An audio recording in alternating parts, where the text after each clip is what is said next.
Who wants to go first? Tony? Just obviously a wild last couple innings there. What was, after Braziman gives it up and then you go to the bottom of the ninth, what was just sort of the mood in the dugout at that point?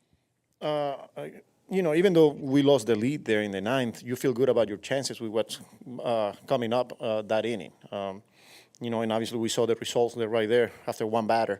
But yeah, I think that's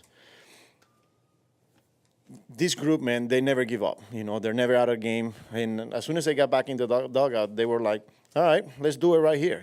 So having each other's back, and like I said, they're never out of a game, and it's a good feeling. So yeah, we gave up the lead, but got right back. I thought Brazovan did a hell of a job settling in after that leadoff homer in the ninth, and gave us a chance, and ended up winning the game. That attitude, obviously Lindor was the one to hit it tonight, but how much does he just embody that in general? Lindor? Yeah, I mean, that's why he's an elite player and a special player, because the moment is never too big for him.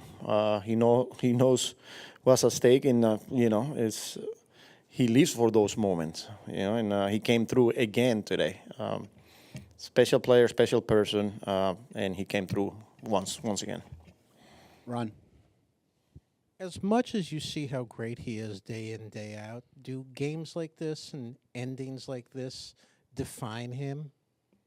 Well, there's a lot that defines him. Not only moments like this, but as soon as he gets to the ballpark, he's impacting people in a positive way. Just his presence, his interactions, the way he pushes people, the way he encourages people. And not only players, but coaches, support staff, everyone in this building. His presence, you could feel it every time he's around, and I'm glad I have him. Abby? That was his 250th home run. What does it take for a player like him to get to that kind of spot? Well, it takes a lot. Says that he's been in the league for a long time, having success. It's not easy, and especially playing a premium position the way he does it at an elite level. And on top of that, you add the offense, and not just batting average or hitting for power. Not too many shortstop in the history of the game.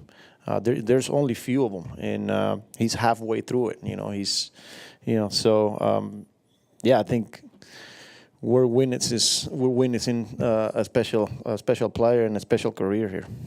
What did Brazoban do so well that allowed him to settle in and strike out those next three? Yeah, other than that pitch, it was good to see him going right after hitters.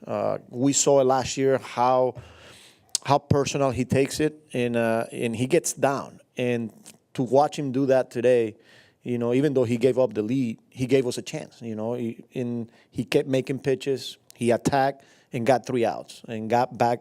Got the team back in the dugout. And like I said, it was good to see. Andy? A couple minutes ago, you described a feeling of confidence that you felt with the team that they'd be able to come back or have a good chance to come back. That sounds like something you might have described the last couple months of last year. Are you noticing that confidence or that culture starting to carry over? Because obviously it was no guarantee one year to the next that it would. Yeah, every year is different. Even though we have a lot of the same guys that were here last year and went through a lot, you could sense, you could feel it. And I'm going to go back to that game that we won in Miami when we were down in the 8th and Pete hit a 3-run homer and we ended up winning an extra. That for me was like, all right, here we go again.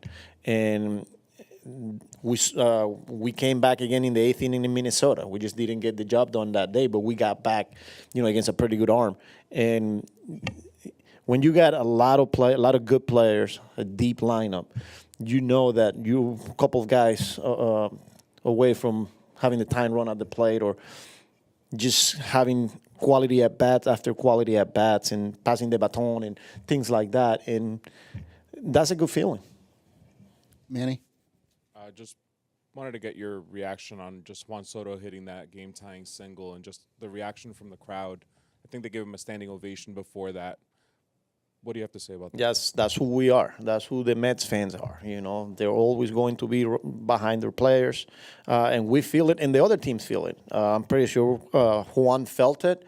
and it was good for him to come through. You know, he's a really good player too, and yeah, it was good to see. We've seen it so many times here with a lot of our players, especially when they're struggling or it's not easy for them, and you know when you could feel the reaction from the fan base and. In this case, standing ovation. We saw last year with Lindor, you know, and he took off after that. I'm not saying that's going to be the case all the time, but, you know, not only we feel it, but the other team feel it. So, yeah, it's good to have that type of support. And just what are you seeing from Max Kranick that's allowing him to be so successful here? Throwing strikes, using all of his pitches, the fastball, the slider, attack. Not afraid to come in and attack. You know, he did it again today, running at second base, 1 out when he came in, I think he was, and gave us multiple innings, which is huge. Not only coming in and getting outs, but giving us, you know, multiple innings every time we're asking him or we're giving him the ball. So he's been a huge piece in that bullpen. Very good. Thank you very much, Carlos.